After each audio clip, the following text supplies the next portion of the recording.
He was called the Conqueror, the man who brought an empire to its knees. But when Sultan Mehmed II stood before Princess Theodora, the last jewel of Byzantium, he didn't kill her. What he did instead was stranger and darker than any legend history dared to record. The morning Constantinople fell. The city was not a city anymore. It was a carcass, a broken crown of marble and blood. Smoke curled upward from Hagia Sophia like incense from a dying altar. The air itself felt heavy, almost sacred, thick with the cries of the conquered and the shouts of men who believed they were writing history with their swords. At 21 years old, Mehdi stood at the gates of the ancient world, the dream of his forefathers pulsing beneath his armor. For centuries, Ottoman sultans had sworn to take this city, the golden apple of prophecy, the seat of Rome's last breath. Now it lay before him, silent, smoldering, defeated.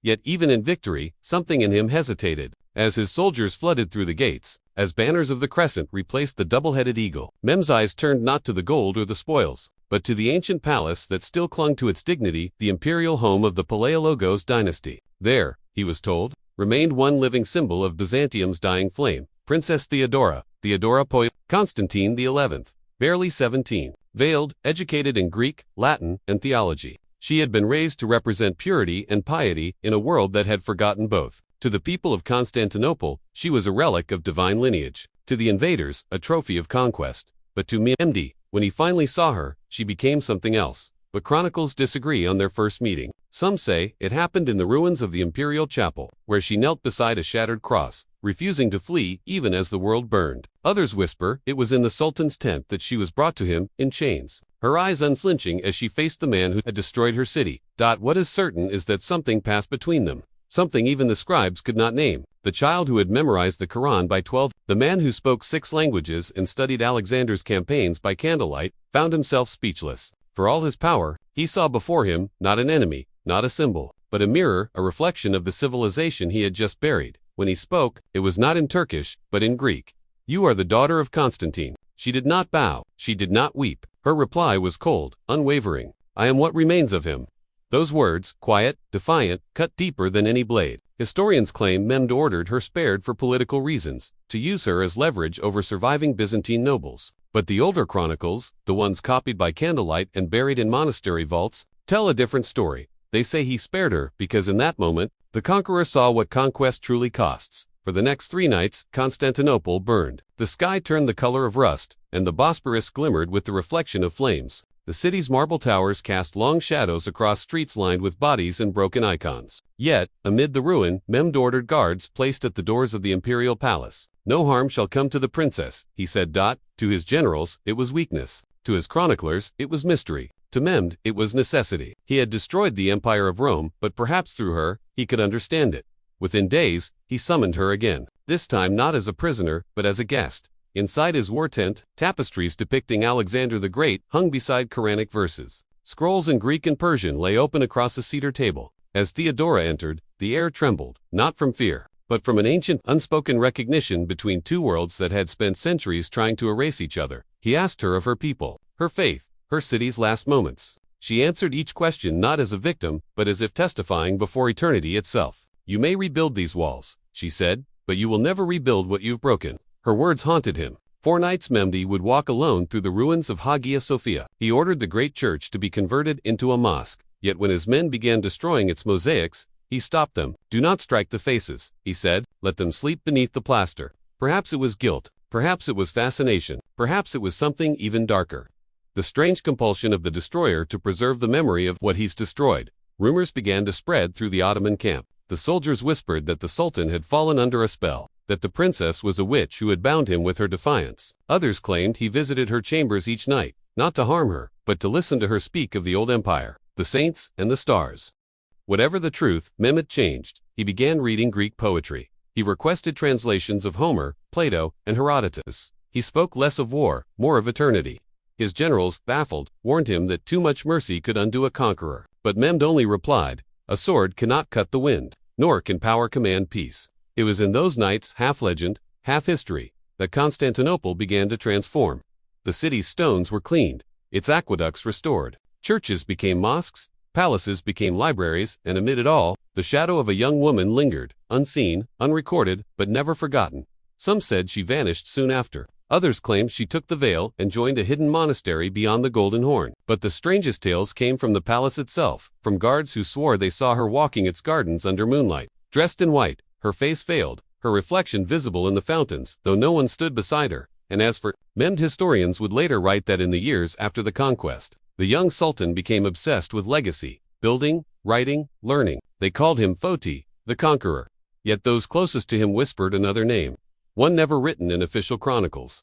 They called him Avik, the enchanted dot, because sometimes what survives of history is not the empire you build, but the ghost you refuse to let go. He stood in the shattered silence of a city that once believed itself eternal, the smoke of burning marble rising into a sky bruised by the fall of empires, the air thick with the stench of fire and the faint sweetness of crushed roses that had lined the courtyards of Constantinople before dawn. Now all of it was ash. An echo the city groaned, like something alive, the final breath of Byzantium, whispering through the narrow streets. Beneath his boots, the Sultan's eyes moved not with joy, but with calculation. Every shattered dome, every broken mosaic, every torn banner was a sentence in the long story of destiny that he believed had been written for him. Before he was born, they called him Fatih, the conqueror, yet in this moment, even victory tasted like blood. Princess Theodora was not the kind of captive legends usually remember. She was not the screaming maiden torn from her chamber. She was a ghost made flesh, her face calm, her eyes hollow, as if part of her had already walked. Beyond the veil, she stood among what remained of her people, wrapped in torn silk, the color of dusk, her hands trembling not from fear but from the unbearable weight of what she had witnessed her brothers slain, her city defiled, her god silent and distant above the black smoke. She felt her world collapse in slow motion as the men of Mehmed's army poured through the streets like a tide of steel. Her heart ached not only for the loss of her home but for the death of everything her lineage had stood for. When Mehmed first saw her, she was standing before the burned gate of Blaşani Palace, a single figure framed against ruin. His soldiers hesitated to touch her as if sensing something sacred or cursed. She was said to be the niece of Constantine XI, the last emperor of Rome, a living relic of a dying world, and to Mehmed that made her both dangerous and irresistible. He dismounted slowly, his armor streaked with the dust of battle, his eyes fixed on her, not with cruelty, but with the strange curiosity of a man confronting a riddle. She was the symbol of everything he had conquered, and yet in her defiance, she reminded him of what he could never own, the soul of the fallen empire. He asked her name, and she did not answer. Her silence was more eloquent than any plea. Her gaze met his unflinching, the kind of look that cuts through crowns and thrones and illusions of divine right. It was said by those who watched that the wind stilled between them, that even the embers around their feet seemed to wait for something unseen to pass a test of wills between ruin and triumph. He asked again, his voice low, almost human.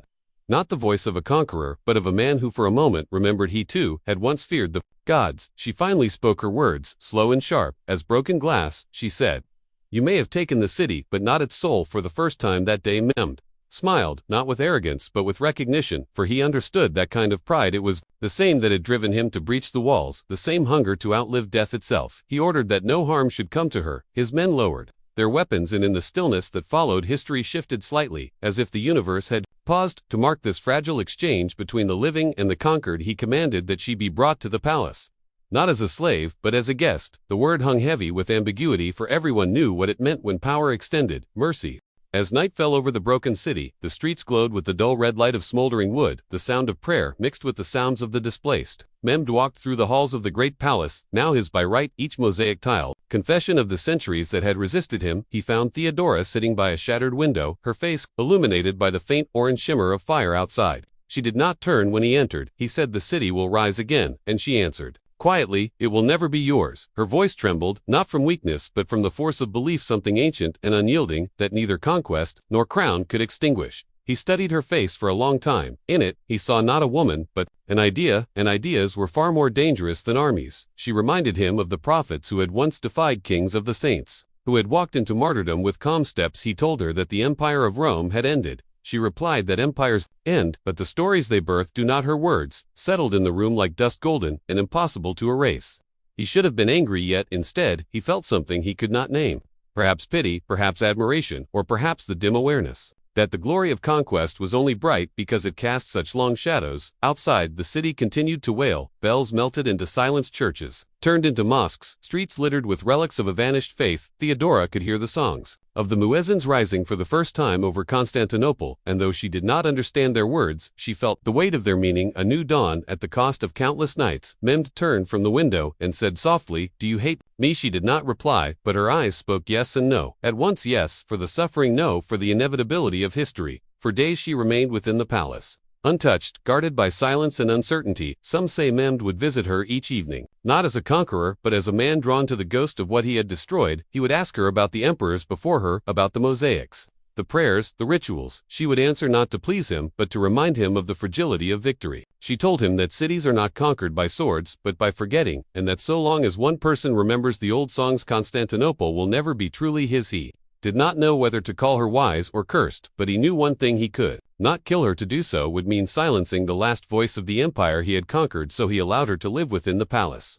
Gardens surrounded by broken statues and the scent of fading roses, she became a living secret, a forbidden presence, whispered about in corridors, her name spoken in fear and fascination. Alike years later, when the city began to heal, and the domes gleamed once more, Theodora had become something more than human, a myth wrapped in veils and memory. Some said she had converted, others swore she vanished one night into the Bosporus, carried away by the same wind that once whispered her defiance to a conqueror. History does not agree, and perhaps that is how she wished it, for in ambiguity lies immortality, and so the world remembered not her face, but her silence, the way it haunted the halls of Topkapi, the way it echoed in Mehmed's dreams when he stood before the mirror of his own ambition in her. He had seen the reflection of his triumph and the shadow of its futility, and in that reflection, history found its poetry. Years passed like whispers through the marble corridors of the city reborn, yet never the same. The fires that had once turned Constantinople into a pyre of empires had cooled to embers, and from those ashes Mehmed built his vision of a world united beneath his crescent. Yet somewhere behind the veils of the palace,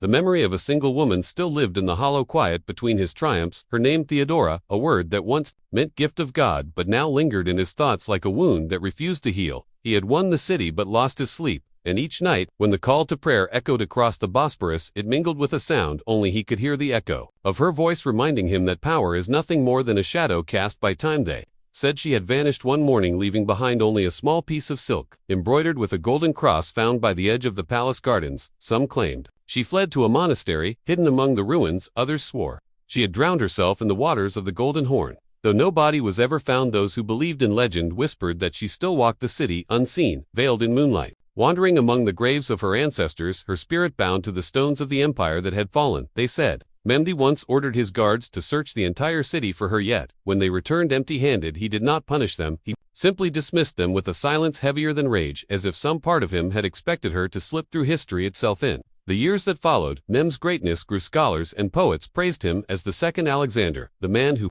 had done what no other had dared. Yet in the deepest chamber of Topkapi Palace, hidden behind curtains of crimson silk, stood a single portrait, a work so secret that only a handful had ever seen it. It was said to be a likeness of Theodora, painted not from life but from memory, her eyes looking away as if gazing into another world, her lips curved in something between sorrow and forgiveness. And whenever Mehmed entered that room, he would stand before it for long moments, his hand hovering near the canvas, never touching, as though afraid that one brushstroke might awaken the past. He dreamed of ruling both east and west. Yet even as his empire stretched across seas and deserts, the thought of that night, the smoke, the silence, the defiance in her gaze followed him like a shadow. Every victory felt incomplete, every crown a little heavier. He came to understand what she had meant when she said, "The city will never be yours, for no conqueror can possess what he cannot truly understand." He could command armies, reshape borders, rename the city itself, but he could not command remembrance.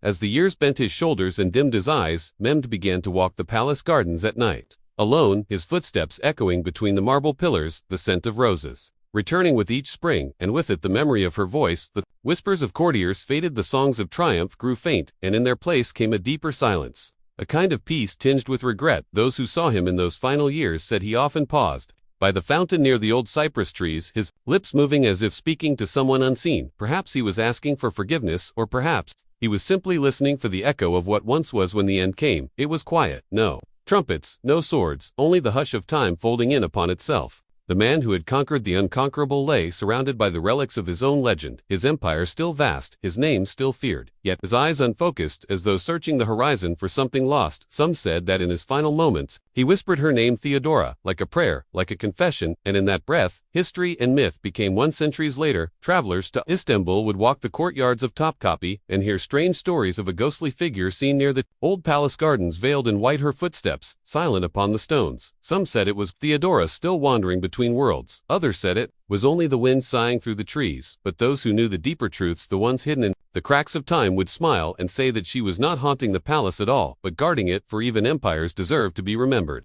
Even conquerors deserve to be forgiven, and so the tale of Mehmed and Theodora lived on, not in marble, not in scripture, but in the unspoken spaces between history and legend. She became the soul of the fallen city, and he the spirit of its rebirth, and together they embodied the eternal truth that every victory carries the ghost of what it destroys, that every conqueror is haunted, not by his enemies but by the silence that follows his triumph perhaps. That is why the Bosporus still glows red at dusk, why the seagulls cry like mourners above the domes, and why the wind that sweeps across the old palace walls still carries a whisper of two names bound forever by fate and by the cruel mercy of time's fall. When you walk those streets and hear the echo of your own footsteps, remember their story, for behind every wall and beneath every stone lies a secret, waiting to be heard, and if you listen closely enough, the city itself might tell you the rest. Subscribe to the Hidden History, where the past never truly dies, it only waits for someone to uncover it.